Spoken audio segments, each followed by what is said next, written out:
AP Singh, अगर तुझ में इतना दम है, इतने तप्पड़ है, तो आ मेरे साथ मेरी लाइफ में बैठ। तुझे मैं बताऊंगी कि सवाल कैसे होते हैं, जवाब कैसे होते हैं। मैं तुझे तेरी औकात दिखाऊंगी, मैं पूरी दुनिया को तेरी औकात दिखाऊंगी। है तुझ में तप्पड़ तो आकर मेरे साथ तू लाइव में बात कर, फिर पता चलेगा कि लाइव होती क्या है, सवाल होते क्या है, पॉइंट होते क्या है। और जो तूने रक्षा ड्राइवर के नाम पे बात बोली कि रक्षा ड्राइवर जो होता है उसके साथ तो कोई भी बैठकर अपने गलत रिश्ते ताल्लुकात बना सकता है, तो उसके लिए मैं तुझे ये बोल रही हूँ कि अगर तू रक्षा ड्राइवर के लिए ये बात बोलता है तो तेरी माँ, तेरी बहन, तेरी बीवी, तेरी बेटी भी कभी रक्षे में बैठी होंगी।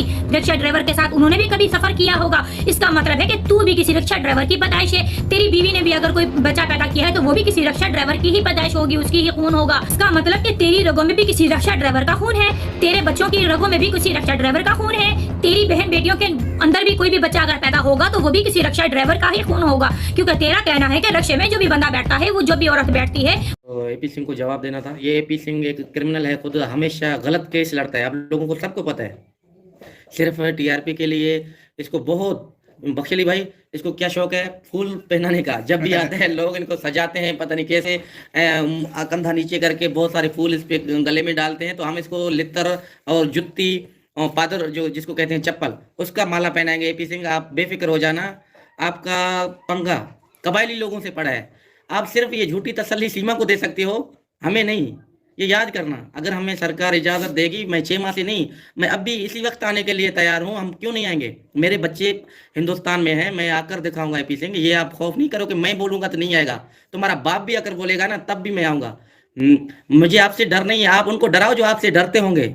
हम कबायली बलोच पूरे अच्छे खानदान से बिलोंग करते हैं, हमारा हिस्ट्री आप पढ़ सकते हो, देख सकते हो। अंधे गुंगे बहरे नहीं हो एपी सिंह। क्या कह रहे हैं, 4 साल पहले हैदर के बच्चे थे भाई। आप एपी सिंह अपने बाप के 4 साल पहले एक का औलाद थे मेरे ख्याल में। 4 साल बाद किसी का दूसरा बाप आपने बना लिया होगा। मेरे बच्चों का बाप हैदर है, हैदर रहेगा, ये याद रखना एपी सिंह। मैं वाजे तौर बता रहा हूँ। बख्शी भाई क्या कहते हैं, 4 साल पहले थे बना। और सीमा को ये आप उतली पुतली बना सकते हो, सीमा को आप ऐसी बातें बता सकते हो कि मैं कानून का इस पे मुकदमा करूंगा। वाह भाई वाह एपी सिंह, बच्चे मेरे इलीगल तरीके से हिंदुस्तान में आके बैठ गए, मुकदमा हमारे ऊपर हो रहा है। वाह दुनिया एपी सिंह, तू अपने खुद को तो बचा पहले, तू खुद को बचा। तू दुनिया आपको फूलों का हार पहनाते हैं, इसलिए दुनिया को अगर कुछ चीज है तो आपको पादरों का हार पहनाए। लित्तर और जुत्ती का हार मैं आपको पहनाऊंगा।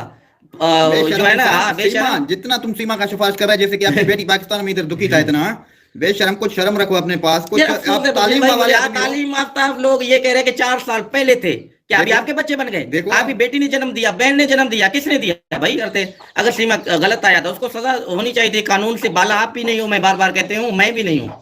कानून का फैसला सर आंखों पे है।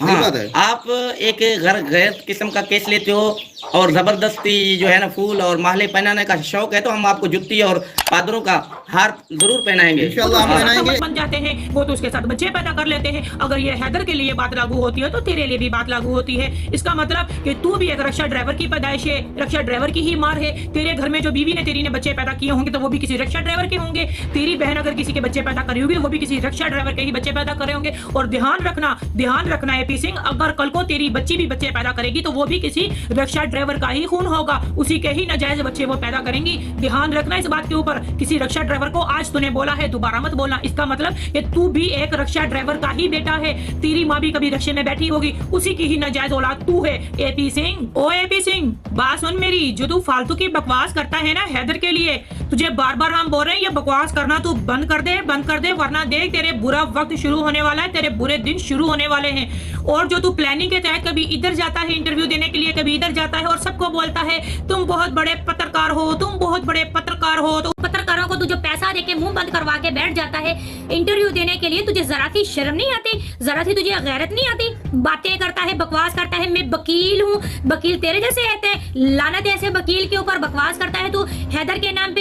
हैदर तो रक्षा चलाता है, किसी के साथ भी शादी कर लेता है, हैदर का क्या है? और पाकिस्तानियों के खून के अंदर तो आतंकवाद है, आतंकवादी खून है पाकिस्तानी। तो जो तेरे पास भगोड़ी बैठी हुई है वो उससे बड़ी भगोड़ी जो बैठी, अभी मेरे मुंह से उसके लिए गाली निकलने वाली थी, बड़ी मुश्किल से मैंने उसको अपने अंदर हजम किया है कि वो जो भगोड़ी तेरे पास बैठी हुई है, सबसे ज्यादा गंदा तरीन खून तो उसकी रगों में है, वो है आतंकवादी। अगर तुझमें इतना दम है, तुझमें तेरी औकात इतनी है, अगर तुझमें इतना दम है, तुझमें इतने तप्पड़ हैं, तो मैं तुझे बोल रही हूँ भेज उस बगैरत को इधर। वो तो पाकिस्तानी है ना, उसकी रगों में तो आतंकवादी खून है। अगर हैदर के बच्चों के अंदर आतंकवादी खून है तो उसके अंदर भी आतंकवादी खून है, पाकिस्तानी खून है।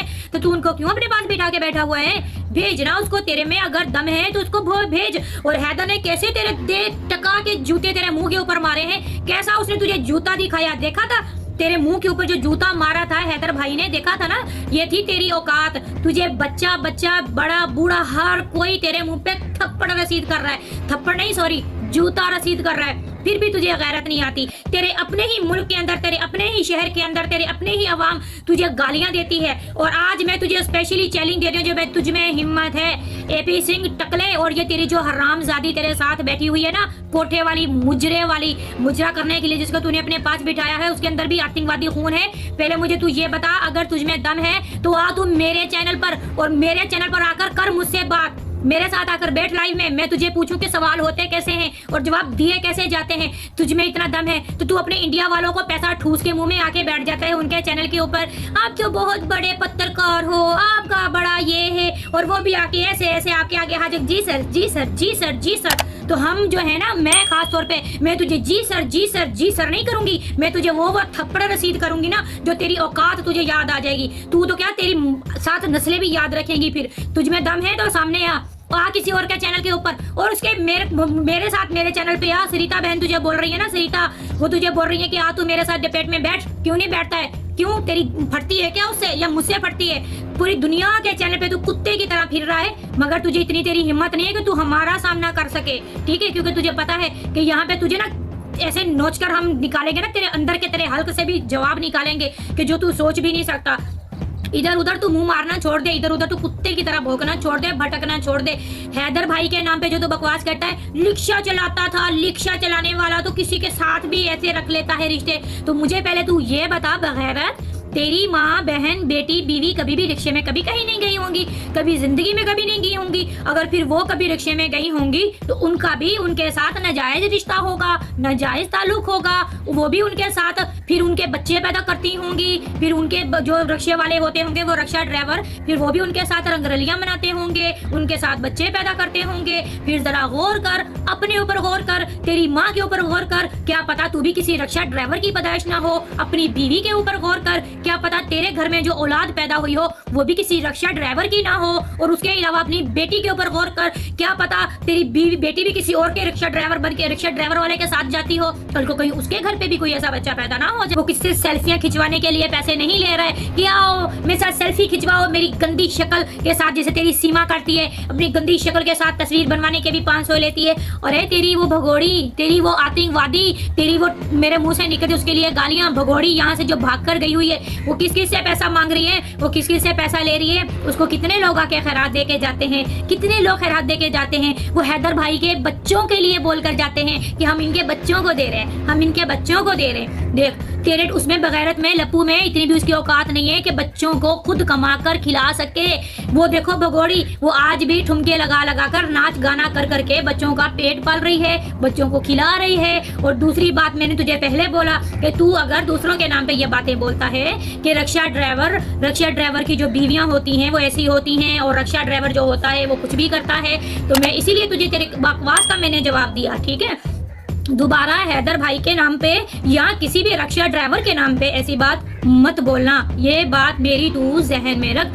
दोबारा अगर तूने किसी किस्म की कोई भी बकवास की, कोई भी टकले गंजे हराम मेरे मुंह से फिर गाली निकलती, कसम से तू तो वो गंदा इंसान है कि तेरे लिए ना ऑटोमेटिकली गालियां निकलती हैं। जितना भी बंदा अपने ऊपर कंट्रोल कर ले ना, अपने आप में एक मतलब अहद कर ले कि मैंने अब इस गंदे इंसान को गाली नहीं देनी है, मगर फिर भी ऑटोमेटिकली गाली निकल जाती है। और तू वो घटिया तरीन गंदा गलीज घटिया इंसान है कि तेरे लिए गाली बनती है गाली, ठीक है? और मैं फिर से तुझे एक ही बात बोलूंगी कि हैदर भाई के लिए दोबारा कोई ऐसी बात मत करना, या किसी और के लिए भी कोई ऐसी बात मत करना, वरना हमसे बुरा कोई नहीं होगा। वरना अपने तू गिनती गिनना शुरू कर दे, तेरे बुरे दिन शुरू होने वाले हैं। अनकरीब तेरे और तेरी उस भगोड़ी के बुरे दिन शुरू होने वाले हैं। तेरे साथ क्या होगा, तेरे उस बेगैरत औरत के साथ क्या होगा, भगोड़ी के साथ क्या होगा, अच्छी तरीके से याद रखना तू। आई मेरी बात समझ में? ये मेरी बात अपने जहन में, दिमाग में बिठा ले तू, ओके।